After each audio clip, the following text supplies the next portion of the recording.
प्रदेश शासन संस्कृति विभाग अंतर्गत स्थापित मध्य प्रदेश नाट्य विद्यालय के सत्र 2020-21 के विद्यार्थियों की नाट्य प्रस्तुति वराह मिहिर के रसास्वादन के लिए रविंद्र भवन सभागार में पुनः एक बार फिर से पधारे कला रस के दर्शकों का हार्दिक स्वागत है, अभिनंदन है। मध्य प्रदेश नाट्य विद्यालय द्वारा 10 दिवसीय भ्रमणशील कार्यशाला उज्जैन में आयोजित की गई, जिसमें विद्यालय के 10वें सत्र के विद्यार्थियों ने मध्य प्रदेश की पारंपरिक लोक नाट्य शैली माच को जाना, समझा और आत्मसात किया।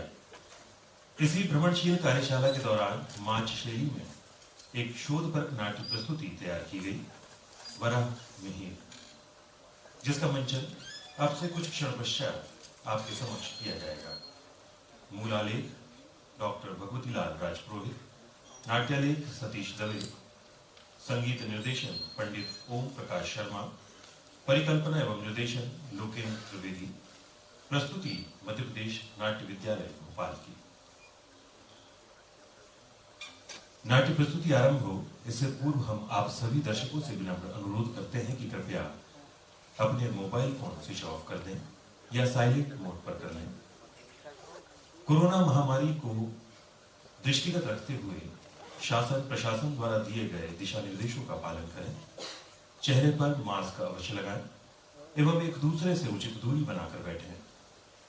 आप एक ही परिवार से क्यों न हो, सभागार में एक सीट छोड़कर ही अपना स्थान ग्रहण करें, क्योंकि सावधानी में ही सुरक्षा है। वराह मिहिर के द्वारा विकसित गणितीय विज्ञान का गुरुकुल उज्जैन में 700 वर्षों तक अद्वितीय रहा। वराह मिहिर बचपन से ही अत्यंत मेधावी और तेजस्वी थे। पिता आदित्यदास से परंपरागत गणित एवं ज्योतिष सीखकर इन क्षेत्रों में व्यापक शोध कार्य किया। उनका मुख्य उद्देश्य गणित एवं विज्ञान को जनहित से जोड़ना था। अदृश्य कालखंड के अनछुए व्यक्तित्व पर किसी कथा का बनना कठिन होता है। इस प्रस्तुति के लिए तथ्य और कल्पनाओं के बीच से निर्देश की परिकल्पना के अनुसार नाट्यालेख का एक शैक्षणिक आकार बना है। श्री राजपुरोहित जी के मूल आलेख ने इस नाटक के आलेख को तैयार करने में बहुत मदद की है। माच की जीवंतता ने उसमें रंग भी भरे हैं और यथासंभव समय के विस्तार को समेटा भी है। आचार्य वराह मिहिर के कृतित्व का पटल इतना विशाल है कि एक छोटी सीमा में बांधा नहीं जा सकता। वे मौसम वैज्ञानिक भी हैं, ज्योतिषी भी, गणितज्ञ भी, कुशल रसायन शास्त्री और भी बहुत कुछ। इस प्रकार छोटे प्रसंगों से उनके कृतित्व को उकेरने का प्रयास किया गया है। निर्देशिकी उज्जैनी की ज्ञान परंपरा हजारों वर्षों तक सारे संसार में अग्रणी रही है। खुदाई में मिले सभ्यता के अवशेष भोजपत्रों, ताड़पत्रों पर इस विभवशाली नगरी के साहित्य, संगीत, व्यापार, अंतरिक्ष ज्ञान, धातु व रसायन के प्रयोगों, आयुर्वेदिक औषधि विज्ञान के लाखों प्रमाण आज उपलब्ध हैं, जो मूर्तियों, स्तंभों, सिक्के, भांड पात्रों और शिलालेखों के रूप में अब हमें प्राप्त हो चुके हैं। मध्य प्रदेश नाट्य विद्यालय के 10वें सत्र के छात्रों के साथ मध्य प्रदेश की एकमात्र उपलब्ध लोक नाट्य शैली माच, जो अब से 50 से 60 वर्षों पहले तक लगभग 2 करोड़ लोगों के मनोरंजन का माध्यम रही, इस शैली पर काम करने का अवसर मिला, जो कि बड़ा ही रोचक अनुभव था। संयोग से इन छात्रों के साथ उज्जैन में ही 10 दिनों तक इन सांस्कृतिक विरासतों के भ्रमण, अध्ययन कर पारंपरिक माच शैली में एक नाट्य प्रस्तुति तैयार करना बहुत बड़ी चुनौती थी। तैयार प्रस्तुति माच परंपरा के सबसे बड़े गुरु ओम प्रकाश शर्मा जी के मार्गदर्शन में श्री राजेंद्र अवस्थी जी के सहयोग से श्री भगवती लाल राजपुरोहित जी के मूल आलेख पर श्री सतीश दवे जी के नाट्यालेख पर बनाई गई है। तो आइए नाट्य प्रस्तुति वरम मिहिर का रसास्वादन करते हैं श्री लोकेंद्र त्रिवेदी जी द्वारा परिकल्पित एवं निर्देशित प्रस्तुति मध्य प्रदेश नाट्य विद्यालय की। तो लीजिए, प्रस्तुत है नाटक वराह मिहिर।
के दियो बुद्धि को मारो, दियो बुद्धि को दान मदद कर, भैरो मदद कर, भैरो मदद कर, भैरो मदद करो, भैरो मदद कर, भैरो मदद करो, भैरो मदद कर, भैरवनाथ भगवान जगत में है अमर रस। भैरो मदद करो, भैरो मदद करो,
79 पर कहीं जमियो नहीं। 79 की जगह कोई और को भी होना चाहिए जिसमें तरह तरह हो न तो बराबर मिली जाए। अरे जूना लोग होने भी बिना सोचे समझे गिनती में रहेगी जिसमें नहीं तो कोई रदीफ है नहीं कोई काफियो। ऐसा करूं कि मेज रदीफ काफिया वाली नई गिनती में रहेगी यो ठीक रहेगा। जो काम कोई से नहीं हुई सकियो उस काम मारे करना चाहिए। आखिर मैं भी तो अकलदार हूँ तो नई गिनती बनाना शुरू करूँ। 75 पे 76, 76 पे 77, 77 पे 78, 78 पे 78,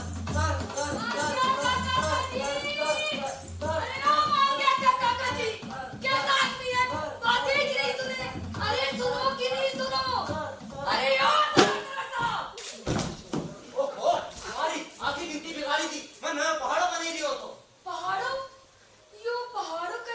अरे गिली 11 गिनती होवे नहीं गिनती।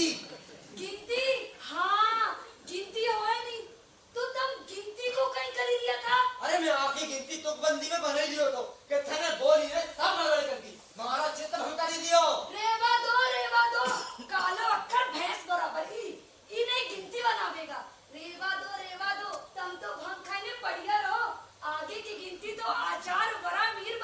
क्या कहा? बड़ा में बना लियो तो।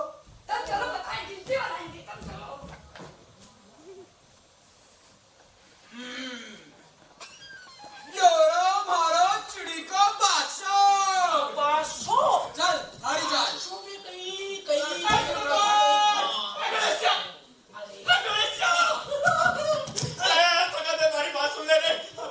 बैठ के ताशपत्ती खेलता रहोगा। अरे न तो मुंह में गुटका भरी के पचर पचर करता रहोगा। अरे न भी लोग गांव को सब खजानो खोद ही ले जाएगा रे। क्यों गैंग दे रही है भाई? खजाना पर अपना काम में। अरे क्यों रे चतुर? या किन्हीं जमाने की बात करी रही हो है? मालूम नहीं। चतर बोल। रामेश्वर से आकर पूछो तो सही की बात कही है। बात कही है। ए रामेश्वर बता भाई। अरे अपने काम का कने छोटी काली सी नदी किनारे ऊंचो ऊंचो रोडो है नहीं। और मां की जगह गोदी रिया भी लोग। हाँ अच्छा तो चलो देखा तो सही बात कही है। चलो अरे यार वहां जो बड़ा बड़ा लेके कोई नहीं है। अरे ये तो पाखड़ करती है। अरे थोड़ा दिन पहले आया था ना कह रहा था कि तुम्हारे गांव का है तो बहुत चुनो है। यहाँ बड़ा बड़ा ज्योतिष रटा था। राम राम काका साहब। अरे राम राम मंडली कहाँ चली? अब आखिर कर जी राम राम। अरे तुम्हें तो काका साहब ये उठाओ जरा। हाँ और सुनो मेरा नाम बाखड़कर नहीं विष्णु श्रीधर वाकड़कर है। वही तो काका साहब बाखड़कर। काका आओ बैठो। आओ क्या आओ। काका साहब। हाँ अड़ी गांव में थोड़ी घनी धन दौलत मिली कि नहीं मिली? धन दौलत हाँ मिली है। ये देखो ये रही धन दौलत लो। हाँ क्यों कहीं? ये ठीक ना ढूंढ लिया खोटी खोटी। अरे ऐसा तो सारा गांव में जगह जगह धरती का मुंह फाड़ी के जाके नहीं लिया क्या तू? हाँ काका साहब टीकरा बेला कनी ने कई करोगे। अच्छा टीकरा बेला कनी के तो हम अरे इन ठीकरों से पता चलता है कि तुम्हारा गांव कितना पुराना है। कितना पुराना? कोई खासियत है गांव में? आओ बैठो तसल्ली से बताता हूँ। हाँ सुना।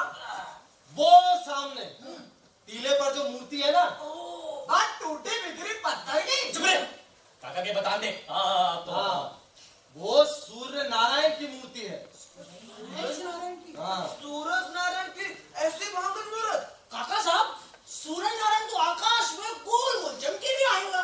अरे तो उनकी मूर्त बनाकर लोग धरती पर भी तो पूछते होंगे। हाँ देखोगे? दिखाओ जरा। ये देखो निकालो। हाँ देखो इस मूर्ति के कानों में कुंडल बने हैं। ए गणेशिया ये तो तरफ चमकी रही है। चमकी नहीं आएगा। पंका का साहब तो टूटी मूर्त कोई न पूछे। हाँ अरे पुरानी है लेकिन जब साबुत थी तब तो लोग पूछते ही होंगे। पूछता होगा काका। हाँ, ये कायथा सूर्य पूजा का केंद्र रहा है। यहाँ बहुत बड़े ज्योतिषी आचार्य वराहमिहिर रहा करते थे। ये उन्हीं की सूर्य मूर्ति है। अब काका साहब, हाँ, गांव को नाम कायथो। अरे परी को मतलब कोई तो है। कहीं आप पहले से ही कायथा तो। हाँ, प्राचीन समय में कायथा का नाम कपित्थ नगर था। कपित्थ नगर।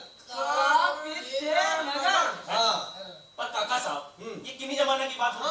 उज्जैन के राजा विक्रमादित्य के जमाने की बात। क्यों पुरानी बात है? उज्जैन को राजा विक्रमादित्य। हाँ, जब वो राजा थे तो यहाँ पर ज्योतिष विज्ञान का बहुत बड़ा विद्यालय बनाया था।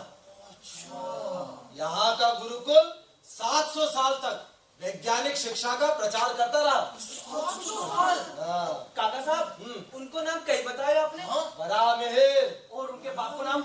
आदित्य दास। निवास कायथा काका। कायथा गिरा के लिया। कपित्थ नगर। और राज्य अवंती है। वो यहाँ सूर्य की पूजा करते थे। अच्छा। उनकी पूजा परंपरा की मूर्त रही है। काका साहब, वराहमिहिर की वार्ता सुनाओ नहीं? हाँ, सुनाओ। अरे भाभी तुम भी आजा, आजा आजा तुम भी आजा। हाँ, आजा बैठ जा। ये ले जाओ साहब। हाँ, सुनाओ नहीं काका। तो वराहमिहिर के समय में कायथा का नाम कपित्थ नगर था।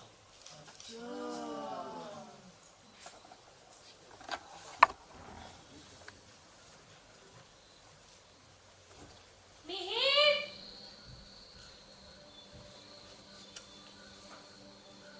मिहिर, अब सो जाओ।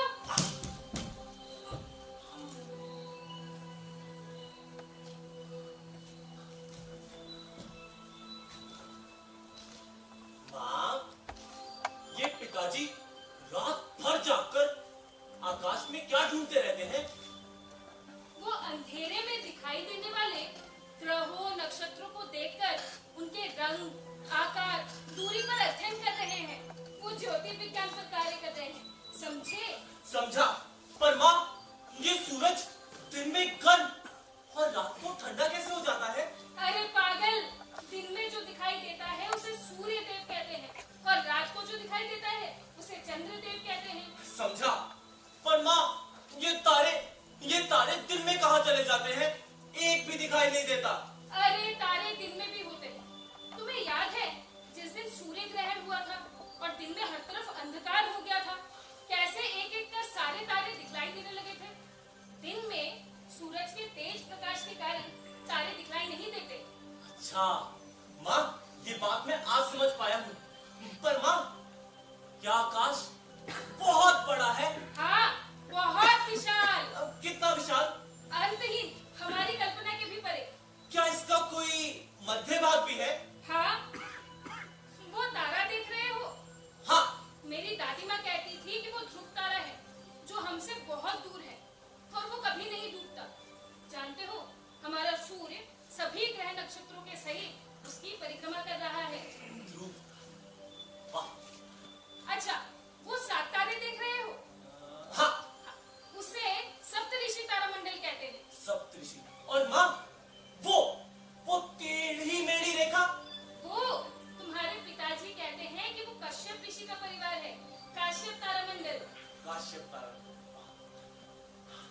अच्छा चल अब सो जा। पर माँ,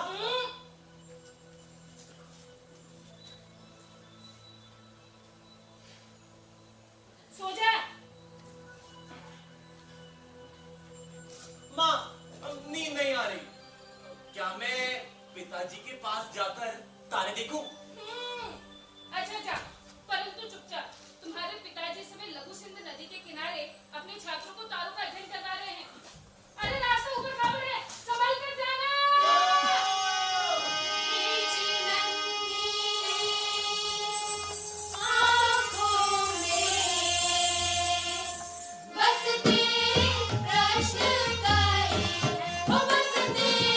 प्रश्न करे है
उनका मन यही सोचता रहता था कि दिन और रात कैसे होते हैं, ऋतु परिवर्तन के क्या कारण है, नक्षत्रों की आकृति हमेशा एक जैसी कैसे रहती है और ग्रह अपने स्थान हमेशा कैसे बदल लेते हैं। हो दादा, सब भगवान की कृपा है। ये बसंती का दाई जी बतला ही रहा था कि मरना का बाद हम सब आसमान में जाके तारा बने जाएगा। अरे भाई तू चुप है, काका को बता दे। हाँ काका, फिर कही। हाँ, तो अपने कायथा के गुरुकुल में आधी दुनिया से लोग पढ़ने आते थे। कहाँ से काका? खुदाई में मिले सिक्कों से पता चलता है कि चीन, श्रीलंका, यूनान, रोम सभी देशों से लोग यहाँ पढ़ने आते थे। अरे बाबू काका, अरे यहाँ चोरियां भी बढ़ती थी। अरे लाकड़ा बढ़िया, तू नहीं सुनी देखो, जैने कूदा ही जी से। चुप करो यार। काका आप तो बताओ।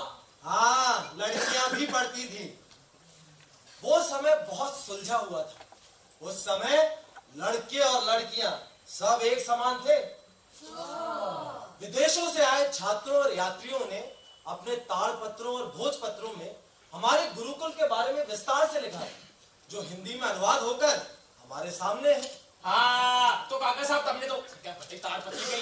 तीन पत्ती। अरे छोरा, पत्ती। अरे छोरा, किताबें बोलते हाँ, किताबें वो पत्नी को सब पढ़ी होगी। हाँ, अरे तभी तो मेरे मन में आया कि इतने महान कालोपासक बरामीर के गुरुकुल को जमीन के नीचे तो ढूंढूं। खोजते खोजते इतना संपन्न गुरुकुल जाकर मिला आपके गांव कायथा में। बारामीर जी आसमान में ढूंढ रहा था और तब उनको जमीन में जगह जगह खोदी खोदी के ढूंढ रहा। वाह, तुम दोनों ही महान। चुप कर, बैठ जा। हाँ काका, फिर कही हो। फिर बरामीर बड़े होते गए और उनके अंतरिक्ष से जुड़े सवाल और भी गंभीर होते गए। ओम सूर्याय नमः, ओम भास्कराय नमः, ओम अरुणाय नमः, ओम आदित्याय नमः, ओम सूर्याय नमः।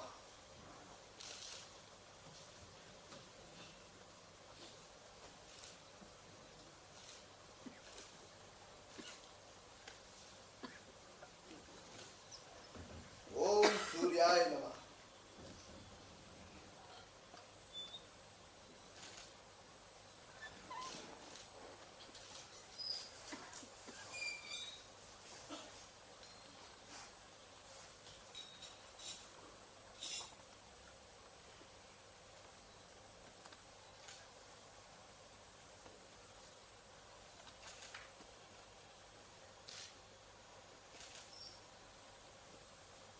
मिहिर, जी पिताजी।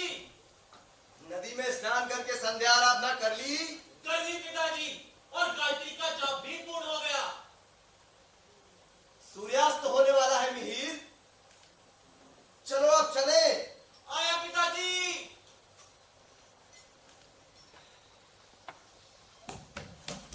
दीजिए।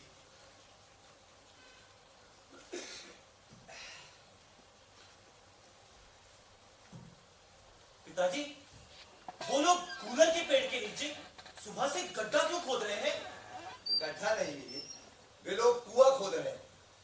कूलर की भूमि के नीचे प्रचुर मात्रा में जल होता है मिहिर। जी, पर पिताजी वो लोग पौधे इतनी दूर दूर क्यों रोप रहे हैं? 30 हाथ दूर रोपने से पेड़ पौधे फलते फूलते अच्छा है। पिताजी, अस्त होता हुआ सूर्य उगते हुए सूरज से कितना अलग लगता है। अच्छा, और उगते हुए सूर्य में क्या होता है?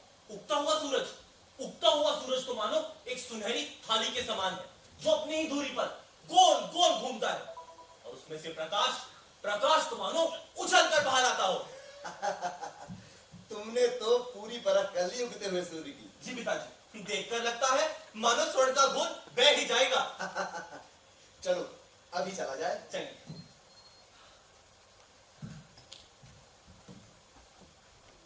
पिताजी, पश्चिमी क्षितिज पर सूर्यास्त भी हो गया। हाँ मिहिर, अंधेरा होने लगा, आकाश में तारे दिखने लगे। अच्छा मिहिर, एक बात बता, सबसे अधिक कौन सा तारा चमकता है? सबसे अधिक शुक्र। पर पिताजी, शुक्र कभी सूर्योदय से पहले और कभी सूर्यास्त के बाद दिखता है, ऐसा क्यों? ऐसा इसीलिए मिहिर, क्योंकि शुक्र सूर्य के बहुत पास में होता है, परंतु उसकी गति अलग है। इसीलिए कभी वो सूर्योदय से पहले तो कभी सूर्यास्त के बाद दिखलाई पड़ता है। पर ऐसा क्यों? ऐसा इसीलिए क्योंकि वो भी तुम्हारी तरह बहुत चंचल है, जो कभी मेरे आगे होता है तो कभी मेरे पीछे होता है। अच्छा, शुक्र का स्वभाव मेरी तरह चंचल है। हाँ, और इसीलिए रोमक सिद्धांत में उसे कलाओं की देवी कहा गया है। कलाओं की देवी। हाँ। पर पिताजी, आपने ये रोमक सिद्धांत कहाँ पढ़ा? अरे, अपने गुरुकुल के वाचनालय में अंतरिक्ष विज्ञान के से जुड़ी अनेकों पांडुलिपियां है। कभी समय निकालकर वहां जाओ और उन्हें पढ़ो तो तुम्हें पता चले कि इस विशाल संसार में कौन कौन और कहां इस अंतरिक्ष के ऊपर अध्ययन कर रहा है। इससे तुम्हें तारों की गति और स्थिति की परख आकाश में देखकर करने की प्रेरणा मिलेगी। मिहिर, एक बात हमेशा ध्यान रखना, ज्योतिष एक प्रत्यक्ष विज्ञान है, समझे? जी। आओ।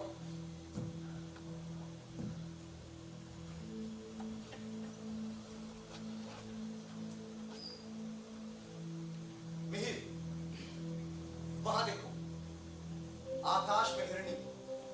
पिताजी, हिरनी तो धरती का जानवर है, पर आकाश में भी होती है। पर पिताजी, ये आकृति तो मृग के सिर के समान है। इसका नाम तो मृगशिरा होना चाहिए। वाह, बहुत अच्छा नाम है मिहिर। तो आज से इस आकृति का नाम हुआ मृगशिरा। वहां नीचे देखो मिहिर, पतंग के 4 पैरों से वे 4 तारे और बीच में 3 तारों की कतार। पिताजी, वो 4 तारे और वो 3 मिलकर सप्तऋषि लगते हैं। हाँ, परंतु वशिष्ठ सिद्धांत में उसे रोहिणी नाम दिया गया है। रोहिणी। मिहिर, इन ग्रहों की स्थिति जानकर ये बता सकते हो कि वे किस किस भाव में कितने अंश पर स्थित हैं? मेरी भी यही जिज्ञासा है। गणना करके सही आकलन मैं आपको कल बताऊंगा।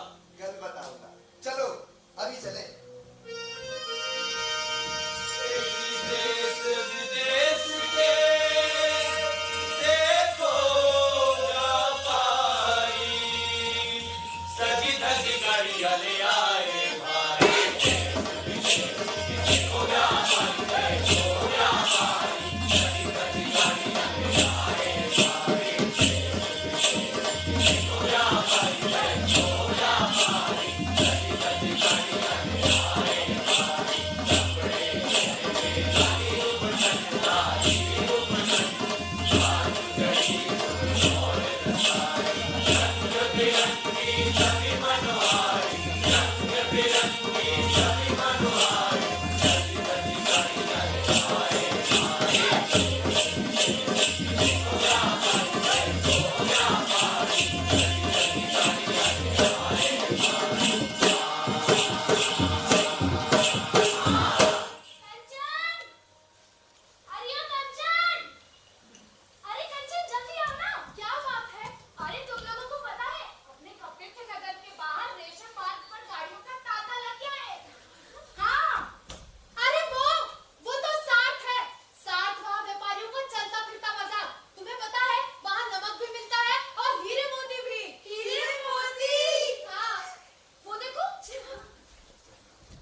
पियो। तो सुगंधी जी, सभी प्रकार की गंध है आपके पास। सभी प्रकार की गंध बनाने वाले तो बेटा बिरले ही होते हैं, और वैसे भी इन शीशियों में तो इतनी है। बासा, कितने प्रकार की होती होंगी ये सब गंध? ये होती है 1,74,720 प्रकार की। लाखों। हाँ हाँ, लाखों, वो भी सब अलग अलग। अच्छा, तब ये बताइए कि सबसे तीखी और दीर्घ आयु वाली गंध कौन सी है? सबसे तीखी और दीर्घायु गंध है कर्पूर और धनिया की। तो लगाइए।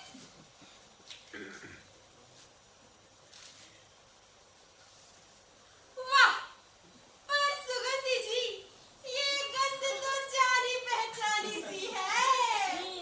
इनके गुण तो आज जाने हैं, पर क्यूरी सुधा, हाँ, हमारे गुरुकुल में तो ये सब बनाने की विधि बहुत पहले सिखाई जा चुकी है। ए लड़कियों, क्या कहा तुमने? गुरुकुल। तो तुम इस गुरुकुल की शिष्या हो? हाँ। अरे मेरा मालिक तो वहीं से इतना लाकर पूरे संसार में बेचता है। मूर्ख बनाती हो लड़कियों, भागो यहाँ से।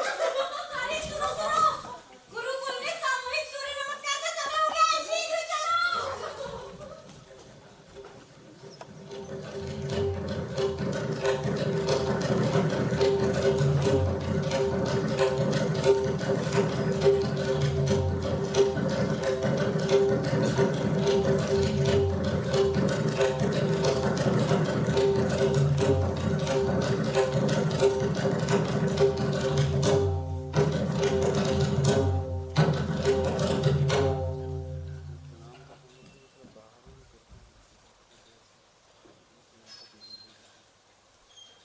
पिताजी, जाल गवाक्ष में से सूर्य की किरणें आ रही हैं।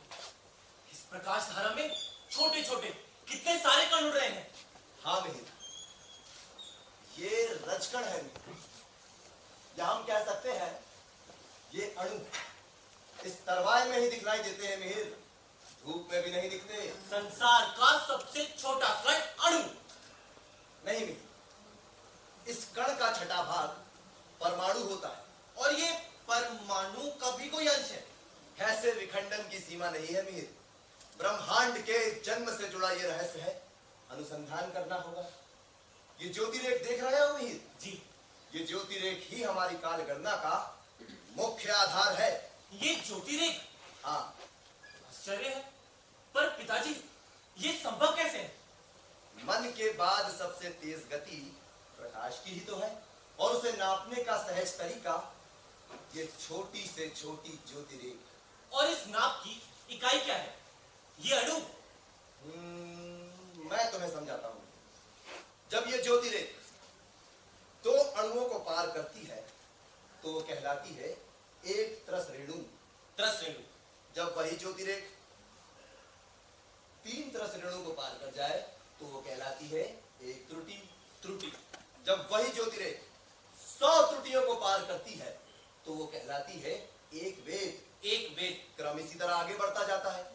लाभ, निमेष, काष्ठा, लघु, नाड़ी। पर पिताजी इतना सब कुछ मुझे संभव थोड़ी रहेगा। अभी तो आधा भी नहीं हुआ। फिर नाड़ी, मुहूर्त, अहोरात्र, सप्ताह, पक्ष, माह। चला गया। और गया नहीं, आप ही की बात सुन रहा था।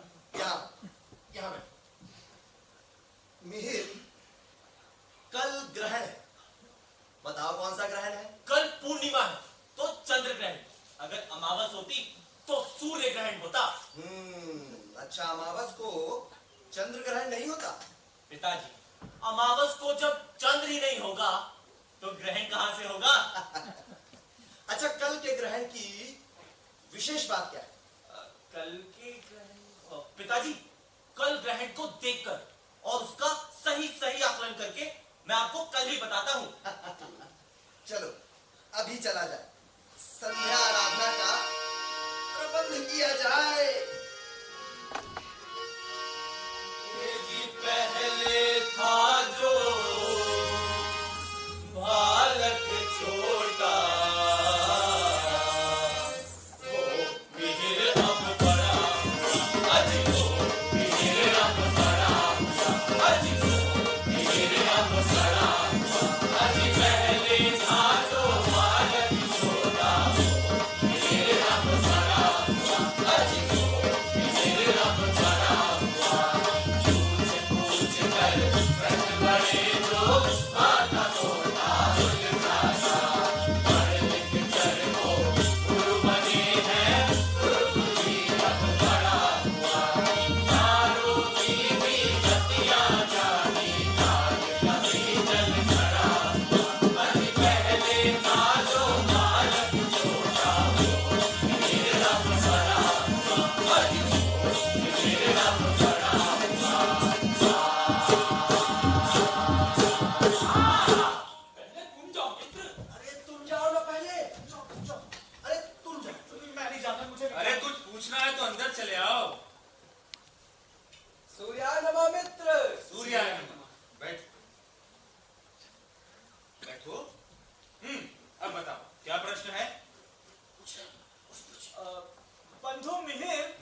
मैं हाँ केशव पूछना चाह रहा था कि आप इतने समय से ये क्या लिख रहे हैं?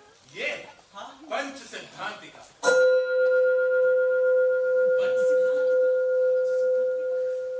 और ये 5 सिद्धांत क्या क्या है? अब तक सारे संसार में काल गणना के 5 सिद्धांत प्रामाणिक है। कौन कौन से सिद्धांत मिहिर?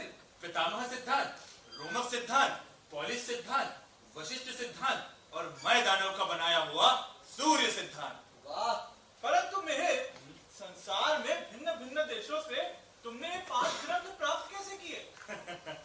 हमारे देश के व्यापारी व्यापार के लिए विश्व भर में भ्रमण करते हैं। उनके साथ विद्वान दुभाषीय भी होते हैं। उन्हें जहां से जो वस्तुएं प्राप्त होती है वे गुरुकुल में आकर बेच जाते हैं। समझ गया।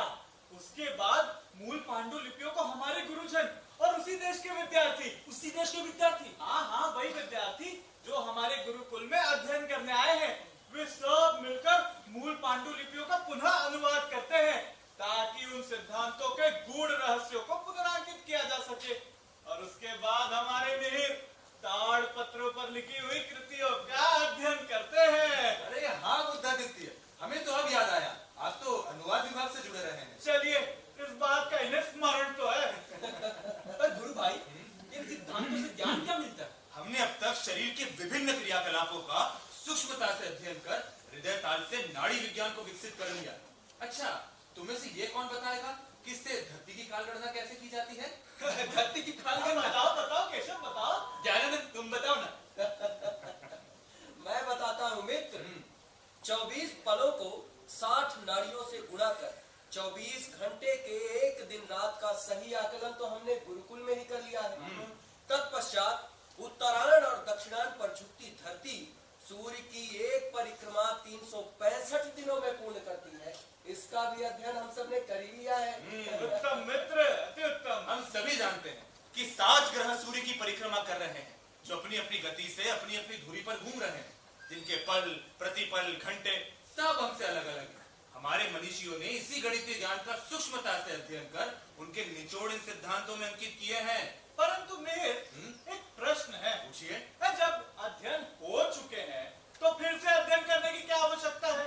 नहीं बुद्धादित्य, अंतरिक्ष विज्ञान सिद्धांतों को बार बार चुनौती देता है। अच्छा? और तो और हमेशा परिष्कृत भी करता रहता है। हमें ये कभी नहीं भूलना चाहिए कि हमारा देखा हुआ, समझा हुआ सत्य ही अंतिम नहीं है।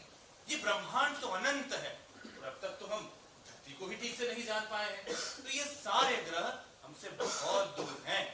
तो फिर अभी तक की हमारी गणनाएं और ये सारे आंकड़े, अरे भाई इनका क्या? अभी तक हम पृथ्वी सहित चंद्र, सूर्य, मंगल, बुध इन सब की काल गणना के सत्य के बहुत निकट हैं और तो और सही मार्ग पर भी। पर मिहिर, इसके आगे केशव हम एक प्रामाणिक पंचांग बनाएंगे। हमारा अंक गणित, बीज गणित और रेखा गणित बहुत उन्नत है और इस अमूल्य ज्ञान को हम जन साधारण के साथ जोड़ेंगे। यही हमारे गुरुकुल का दायित्व और मेरा संकल्प है। उत्तम विचार मित्र। आज रात्रि में गुरु, बुध और शनि की युति है। त्रिकोणीय ज्यामिति से हम इस स्थिति का अध्ययन करेंगे। अवश्य। तो हमें प्रस्थान करना चाहिए। अवश्य। सूर्याय नमः मित्र। सूर्याय नमः। सूर्य।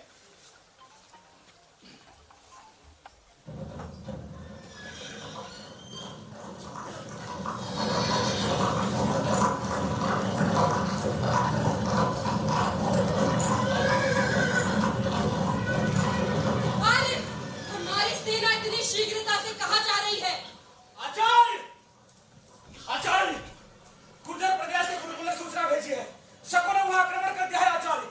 वे लुटेरे सेना से लड़ने की अपेक्षा गांव-गांव में आतंक मचा रहे हैं आचार्य। देख, सेना की अपेक्षा साधारण जनों पर आक्रमण, कायरता है ये। हमें सावधान होना होगा। निशंक हो ब्रह्मदेव, ऐसे लोक यति आक्रमणों की प्रतिरक्षा का एक ही उपाय है। क्या उपाय है आचार्य? जन जन में जागृति। कैसे करेंगे आर्य? कहाँ वे क्रूर आक्रांता और कहाँ हमारे भीरू ग्रामवासी। महाराज विक्रमादित्य! जयवंत हो, जयवंत हो। महाराज विक्रमादित्य! जयवंत हो, जयवंत हो। महाराज विक्रमादित्य! जयवंत हो, जयवंत हो। प्रणाम आचार्य। ब्रह्म तेजो वृद्धि राजन, प्रतिरक्षा का एक ही उपाय है, ग्राम सेना। गांव-गांव में ग्राम सेना, बहुत उत्तम विचार है आचार्य। सम्राट, क्या ये षष्ठी देश के वही दुर्दांत शक हैं जिनका पूर्व में ही आभास विश्वास किया जा चुका है। आपका अनुमान सत्य है। उन्हीं शिष्टियों में से ये लुटेरे शक हैं। ये सीधे आक्रमण नहीं करते, ये बिखर कर गांव के सीधे साधे किसानों पर आक्रमण करते हैं। इसलिए आपकी ग्राम सेना की योजना बहुत उत्तम। तब फिर गुरुकुल के शस्त्र विद्या में प्रवीण शिष्य ग्राम ग्राम में जाकर युवकों को प्रशिक्षित करेंगे, उनमें आत्मविश्वास जगाएंगे। स्मरण रहे, किसी भी राज्य की रक्षा का दायित्व मात्र वहां के राजा पर नहीं हो सकता, वरन गांव के सभी व्यक्तियों को जागरूक रहना आवश्यक है। राष्ट्र के प्रति निष्ठा ही हमारी बाहरी और आंतरिक आक्रमणों से रक्षा कर सकती है। मुझे विश्वास है कि ग्राम सेना के साथ शकों को उनके मूल देश तक खदेड़ देंगे। जब युवराज के इतने सशक्त विचार हैं तो विजय अवश्यंभावी है। हमारा समूचा गुरुकुल इस विजय अभियान में प्रवृत्त होगा सम्राट। तो आइए आइए हम सब मिलकर संकल्प करें और इस विजय अभियान में बढ़ चले।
पंच सिद्धांतिका अंतरिक्ष विज्ञान की नई पांडुलिपि। आपने इसमें कौन से 5 सिद्धांतों को शामिल किया है? पॉलिस सिद्धांत, रोमस सिद्धांत, वशिष्ठ सिद्धांत, पितामह सिद्धांत और सूर्य सिद्धांत। लगभग सभी प्रामाणिक सिद्धांत इसमें शामिल किए गए हैं। वाह, देश विदेश के सिद्धांतों का समन्वय, पूर्णता तभी आती है। ये प्लाइनी रोम के व्यापारी और आप आचार्य वराहमिहिर ज्योतिष रत्न ही नहीं, इस राज्य सभा के भी रत्न हैं। आचार्य के बारे में हमने भी बहुत सुना है। आचार्य, आपके खगोलीय और गणितीय सिद्धांत के प्रचार प्रसार के कारण हमारे व्यापार में बहुत वृद्धि हुई। हम आपके सदा आभारी रहेंगे। ये तो हम पर गुरुओं का आशीर्वाद है। आकाश के नक्षत्र ग्रह के प्रत्यक्ष ज्ञान द्वारा भूमंडल और आकाश की गतिविधि जानने का विज्ञान है ज्योतिष।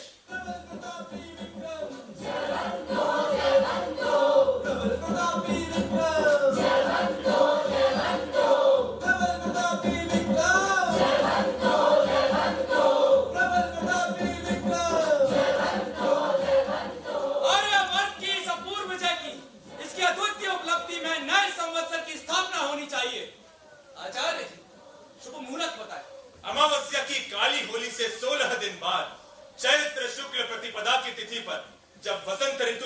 धरती पल्लवित हो रही हो, हमारा नव वर्ष आरंभ हो।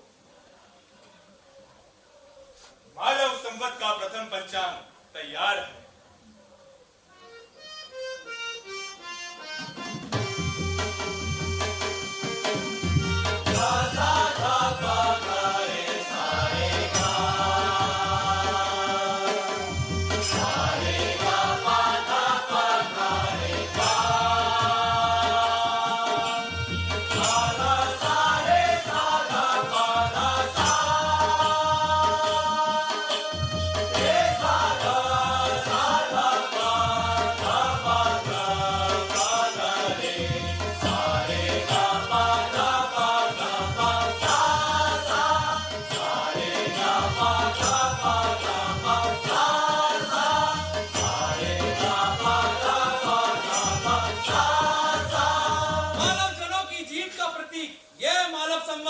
चैत्र शुक्ल की प्रतिपदा से आरंभ होगा।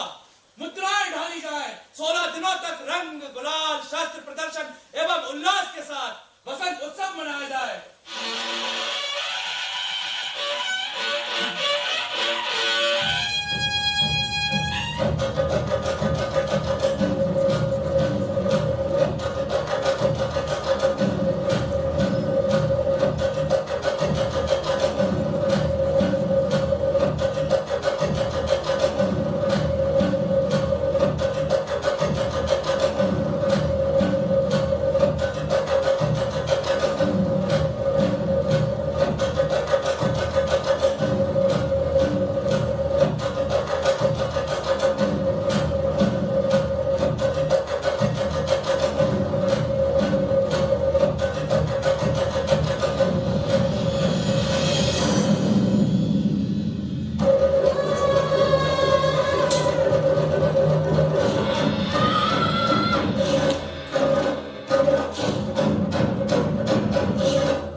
निरंतर प्रयोग से हम ग्रहों, नक्षत्रों की दूरी की सही गणना आज तक कर पाए हैं।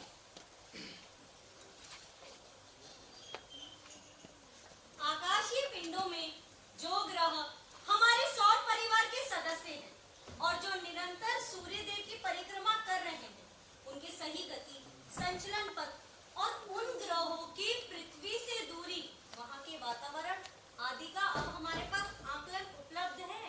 आचार्य महल ने बतलाया है कि चंद्र पृथ्वी का उपग्रह है और चंद्र की भीतरी सतह में प्रचुर मात्रा में जल भरा है।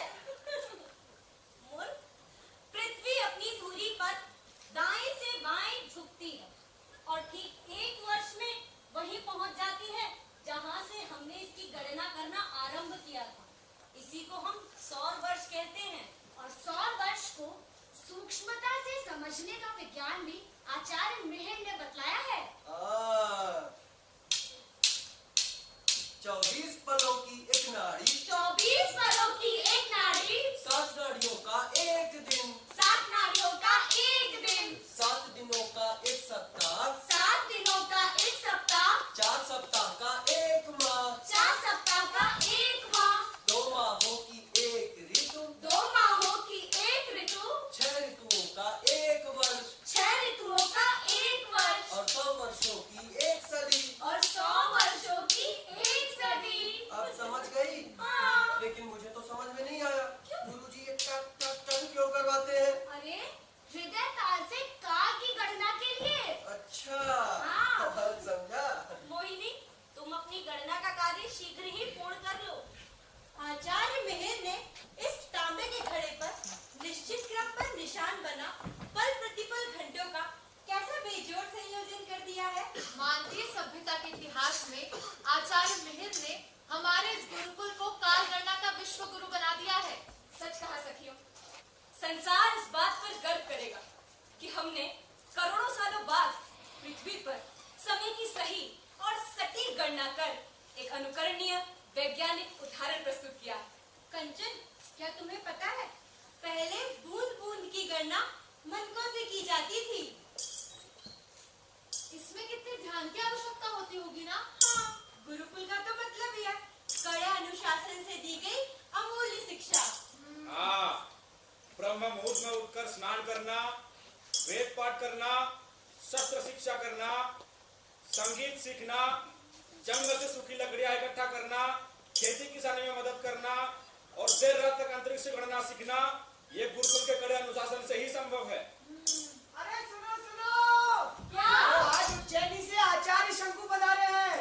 आचार्य शंकु? हाँ, और हमारे आचार्य मिहिर सहित सबको एक यंत्र जिसके द्वारा सूर्य के दिगंश और उन्नतांश होने का ज्ञान होता है बतलाएंगे। अच्छा, तो चलो हम सब उस यंत्र को रथ से उतारने में मदद करते हैं। चलो। आचार्य शंकु, आपने हमेशा गुरुकुल के लिए अतिथि संकाय के रूप में हमारे आवेदन को प्राथमिकता दी है। हम सदैव आपके आभारी रहेंगे। आचार्य महल, हमारे संचित ज्ञान पर प्रथम अधिकार सदैव गुरुकुल के इन विद्यार्थियों का, बल्कि इन जिज्ञासु साधकों के बीच बार बार आकर हमें अपने उत्तरदायित्व का मूल्य बोध होता है। ये मेरा ही नहीं, अवंती राज्य का, बल्कि यूं कहूं कि संपूर्ण आर्यावर्त के लिए ये गौरव की बात है। आचार्य, हम आपके इस आमंत्रण के लिए हृदय से आभारी हैं।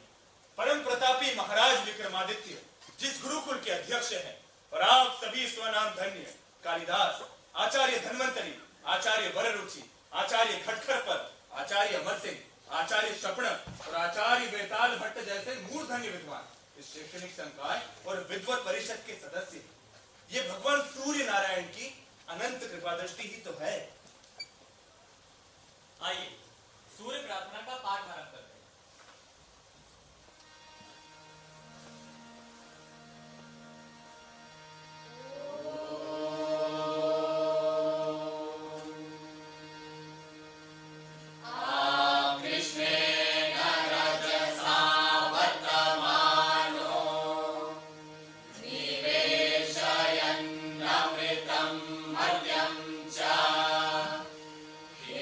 हिरण्ययेन सविता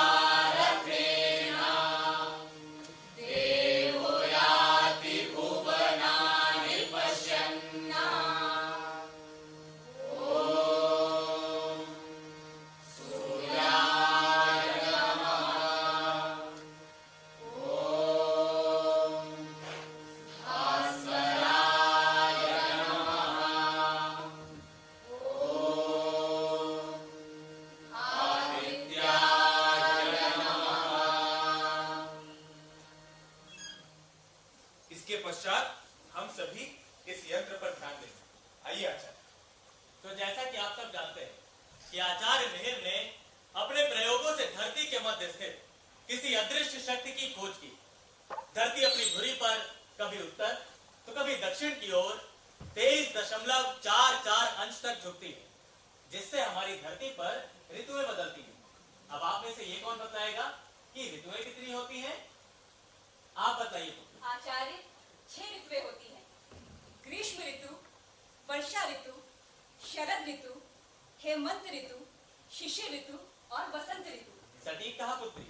इस बात को और अधिक वैज्ञानिक और प्रामाणिक रूप में सिद्ध करने का उत्तरदायित्व आचार्य मिहिर ने मुझे दिया था, और इनके मार्गदर्शन और सघन खोज के बाद शिप्रा के तट पर वो स्थान भी ढूंढ निकाला गया जहां कर्क संक्रांति के दिन मध्याह्न 12 बजे सूर्य के कारण दिखने वाली परछाई शून्य हो जाती है, और यहीं से अदृश्य कर्क रेखा निकलकर महाकाल मंदिर के शिखर से होते हुए अंगारेश्वर से आगे निकल जाती है। जैसा कि हमें गुरुकुल में बताया गया है कि पृथ्वी 3 रेखाओं पर घूमती है। वो 3 रेखाएं कौन कौन सी है, कौन बताएगा? मैं बताता हूँ आचार्य। आइए। कर्क रेखा, भूमध्य रेखा और मकर रेखा। उत्तम धीरान। ध्रुवों के बारे में कौन बताएगा? क्या मैं बताऊं आचार्य? आप बताइए। उत्तरी ध्रुव, दक्षिणी ध्रुव। अति उत्तम। इसी बात को वैज्ञानिक आधार पर सिद्ध करने के लिए आचार्य ने इस यंत्र का निर्माण किया है। आज से सारा विश्व इस यंत्र को शंकु यंत्र के नाम से जानेगा। शंकु यंत्र। अब ये शंकु यंत्र कार्य कैसे करता है आचार्य हमें बताएंगे। आइए आचार्य। तो जैसा भी आप लोगों ने बताया कि हमारी पृथ्वी के 2 ध्रुव होते हैं, ये हमारा उत्तरी ध्रुव और ये दक्षिणी ध्रुव। और हमारी पृथ्वी की 3 रेखाएं कौन कौन सी?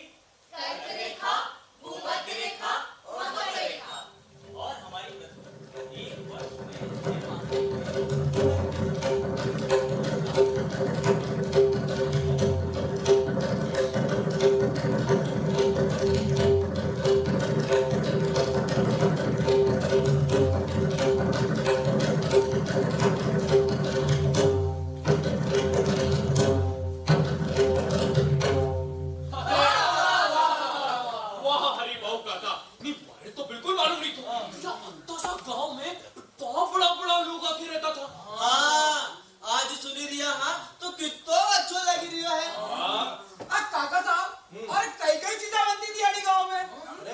संसार में कपित्थ नगर की प्रसिद्धि फैल गई थी। अच्छा। आचार्य बरामीर के गुरुकुल के बने इत्र, वस्त्र, मसाले, ग्रंथ, औषधियां देश विदेश में बेचे जाते थे। अब यहाँ कहीं नहीं मिले। रात बिरात के अगर कोई चीज की जरूरत पड़े तो उज्जैन जाना पड़े। अब तो वैसे गुरुकुल भी नहीं लियो।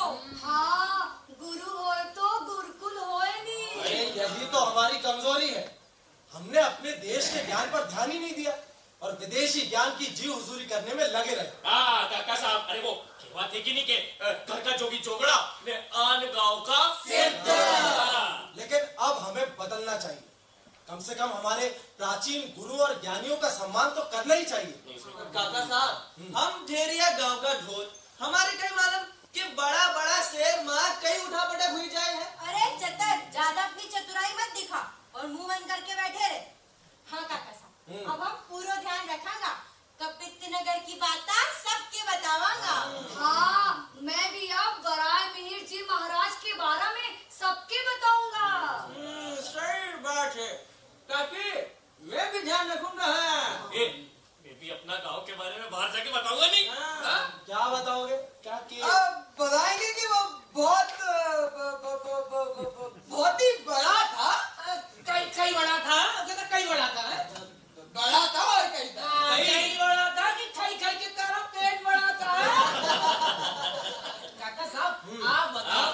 वो एक महान ज्योतिषी, अंतरिक्ष वैज्ञानिक, पर्यावरणविद, रसायन शास्त्री, गणितज्ञ और महान गुरु थे।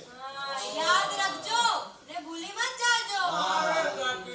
मैं बोले नहीं, मैं याद रखूंगा। और अपन तो अपना गांव में गुरुकुल के फिर से बसाने का भी सोचांगा भैया। जरा फरने का बनने की जरूरत नहीं है, समझा? जरा भागा राजी मत कर।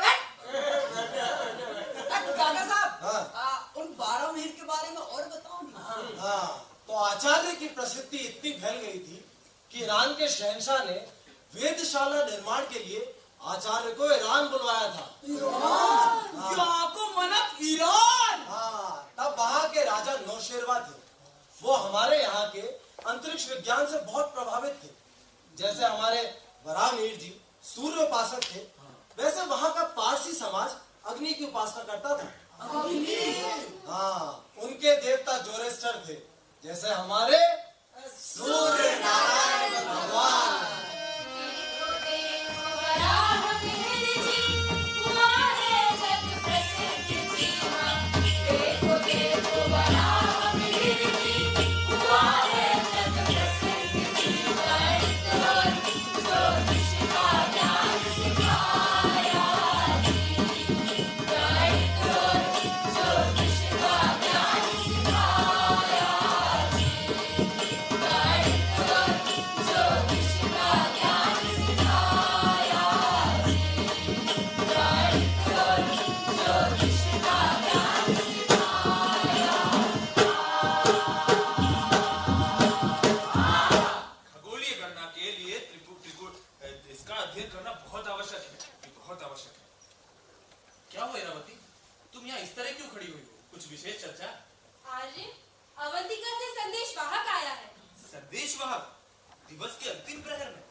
महाकालेश्वर भगवान की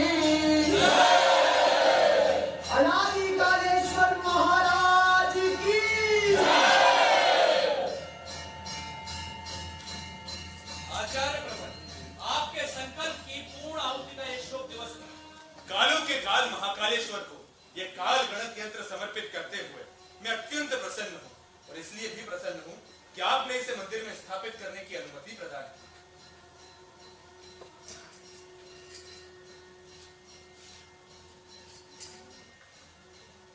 आपने अंतरिक्ष ज्योतिष में फलित ज्योतिष को जोड़कर सर्वसामान्य में इसके प्रति रुचि जागृत करा दी है। आपने उत्तर वाहिनी शिप्रा के तट पर 27 तीर्थों का निर्माण कराकर 27 नक्षत्रों के ज्ञान को जन जन तक पहुंचा दिया है। सूर्य मंदिर पर 52 कुंड, वर्ष के 52 सप्ताहों के प्रतीक और कर्क राजेश्वर मंदिर कर्क रेखा का स्थान विज्ञान को जन जन तक पहुंचाने का यह अत्यंत अनुकरणीय कार्य है आपका। एक जिज्ञासा है आचार्य, आपने शिवलिंग पर त्रिपुंड और नागयंत्र तथा शिखर पर स्वर्ण कलश और ध्वज का आग्रह किया था, इसका कोई विशेष प्रयोजन? अमात्य, विज्ञान मात्र सिद्धांतों के रचे जाने से सिद्ध नहीं होता जब तक कि वो जन साधारण में प्रचलित न हो जाए। और मेरा ऐसा विश्वास है कि यदि इन अंतरिक्षीय प्रमाणों को जन साधारण की स्मृति से जोड़ दिया जाए तो वर्ष भर में धरती पर होने वाले परिवर्तनों को हम उनके जीवन का हिस्सा बना सकते हैं। और भगवान महाकाल के मस्तक पर यह कर्क, भूमध्य और मकर रेखा में त्रिपुंड का अंकन और बीच का ये गोलाकार सूर्य वर्ष भर में होने वाले धरती पर परिवर्तनों का अनुभव देता है। आचार्य ने 16 तिथियों को उज्जैनी में 16 जलाशय बनाकर स्नान करने की परंपरा स्थापित कर 16 तिथियों का विज्ञान जन सामान्य के मन में स्थापित करा। वहीं महाकालेश्वर मंदिर के प्रांगण में 12 माहों के 12 ज्योतिर्लिंगों की स्थापना भी स्मरण के इसी विज्ञान का बोध करा दी। जीवन मरण की हृदय ताल जो धक धक कर रही है, जल घट यंत्र की बूंद बूंद में उसे परिवर्तित कर हमने हमारा काल गणना विज्ञान विकसित किया है, जिससे हमने हमारे दिन, महीने, वर्षों की काल गणना कर भगवान महाकाल को आराध्य रूप में स्थापित किया है। अंत में विश्व की सारी गणनाएं भगवान महाकाल में समा जाएगी और भगवान महाकाल के मस्तक पे ये पंचनाग, पंच महाभूत है जो धरती पर जीवन को निरूपित करते हैं। अमात्य, शिखर पर ध्वज हर समय वायु की दिशा का सूचक है, जिससे व्यापारी और यात्रियों को अपने सही मार्ग तक पहुंचने में सहायता हो सके। अमात्य, स्वर्ण और तांबे के मिश्रण से बना शिखर आकाशीय विद्युत से मंदिर की रक्षा करता है। अंतरिक्षीय विज्ञान एक अथाह सागर है, कोई भी इसे आसानी से पार नहीं कर सकता। मेरी रचनाएं एक सुरक्षित नाव है, जो कोई भी इन्हें पढ़ेगा वो उसे उस पार ले जाएंगे। आज के इस विशेष दिवस पर मैं अपने पुत्र पृथु यशस और अपने पुत्र वधु खना को भारत भेज रहा हूँ। महाराज, आपसे अनुरोध है कि आप इन्हें राजकीय संदेश और अपना आशीर्वाद प्रदान करें। अवश्य। अमात्य, गुरुपुत्र पृथु यशस की यात्रा के लिए पूर्ण व्यवस्थाएं कीजिए। जैसी आपकी आज्ञा।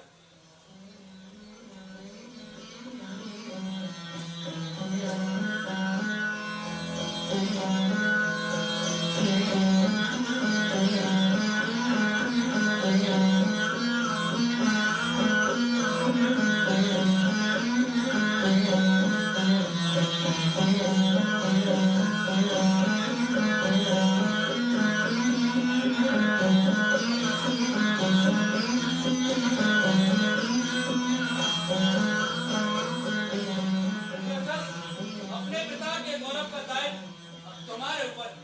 फारस की राजधानी में जाकर सम्राट नौसेरवा से संपर्क करें।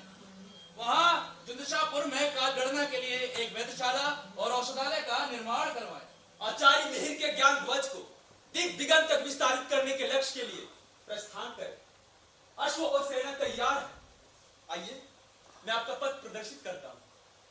आप सबके आशीर्वाद, मां के स्नेह, पिता वराह मिहिर और अवंतिका की धरती के यश को दुनिया भर में स्थापित करने का हम संकल्प करते हैं। चलो खना।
अभी आप देख रहे थे मध्य प्रदेश नाट्य विद्यालय के साथ 2021 के विद्यार्थियों की नाट्य प्रस्तुति वराह मिहिर।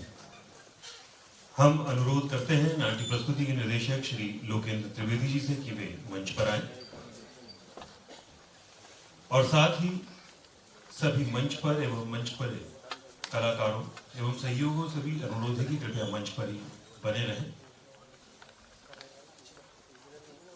मंच पर उपस्थित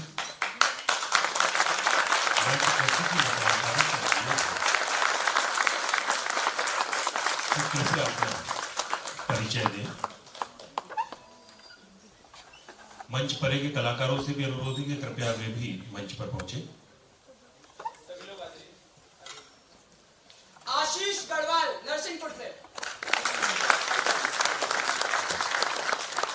हरिसेवा कहरवाल देवरी मध्य प्रदेश।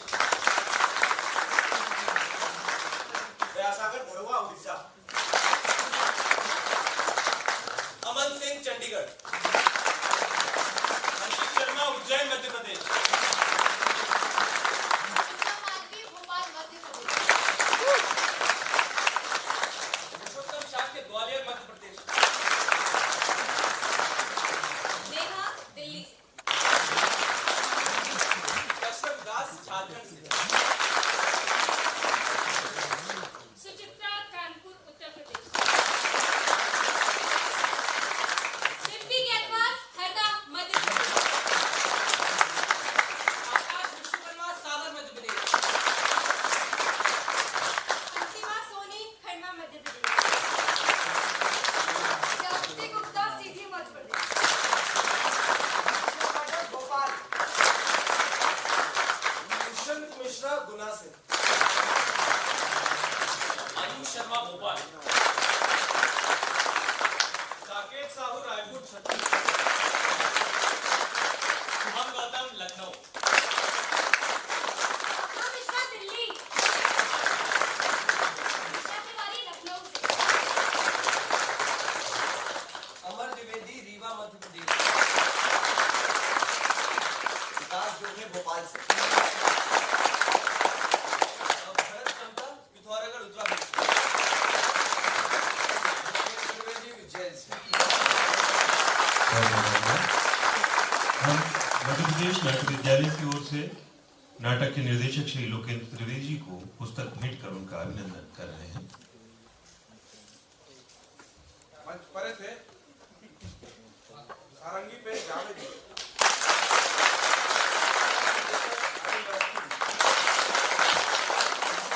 ओम प्रकाश चौरसिया जी,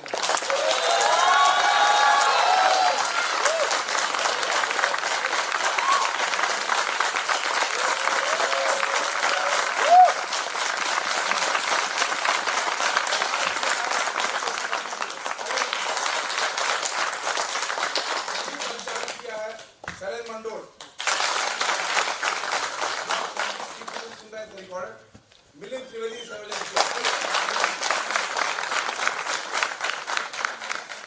नाटक का जो हमारे विद्यार्थी वहाँ मालवांचल ग्राउंड में गए थे, वहाँ पर भगवती लाल राजपुरोहित जी ने थोड़ा सा स्वरूप दिया था और उसको नाट्य रूप दिया है सतीश दवे जी।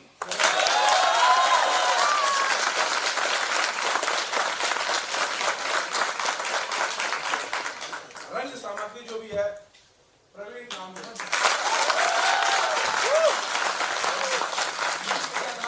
राजपूत जी का सहयोग किया है रेणुका बरमैया ने।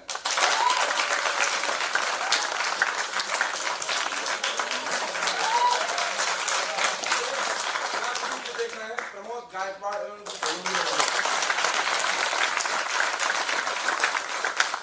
साथ में हमारे पूरे कर्मचारी लोग जो नाट्य विद्यालय के पूरे लगे हैं इनके साथ, और भुवांशु शर्मा जिन्हें पूरा समन्वय किया है।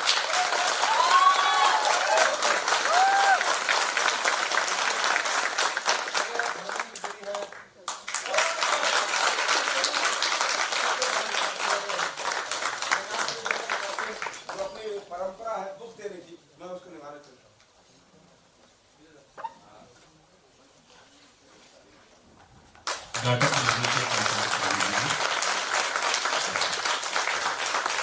नाटक के लेखक संतोष दवे जी, सतीश दवे जी,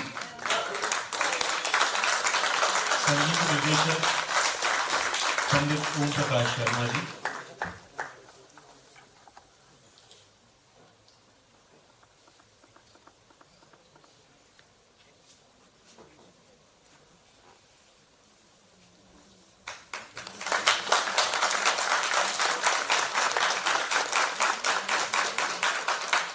संगीत निर्देशक पंडित ओम प्रकाश शर्मा जी,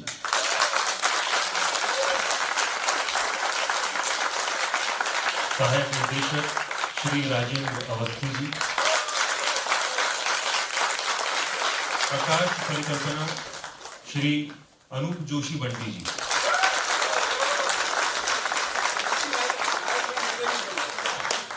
संगीत संयोजक श्री मिलिंद त्रिवेदी जी,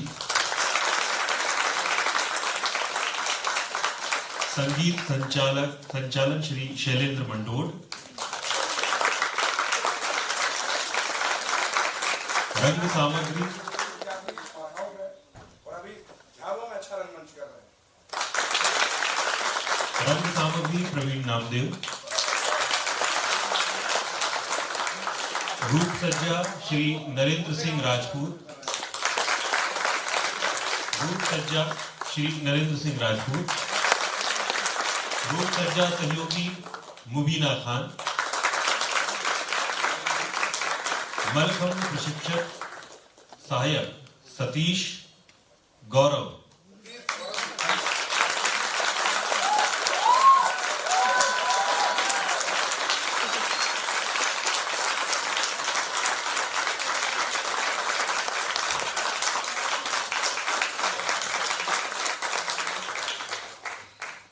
ढोल पर शक्ति नागर,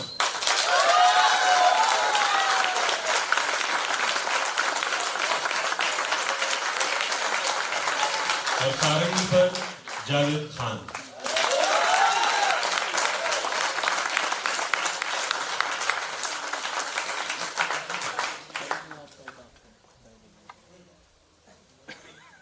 बहुत बहुत धन्यवाद। धन्यवाद आप सबका। आप ऐसे विद्यार्थी को हमारे उत्साहवर्धन करिए और समय समय पर जब भी हो हम आपको सूचना देंगे। आप नाटक देखने आइए और लोगों का भी नाटक देखने आइए। हमारे बीच हमारे मार्शल आर्ट के टीचर और फिल्मी स्टाइल सिखाने के लिए आए हैं जावेद जी, आप मंच पे आएंगे।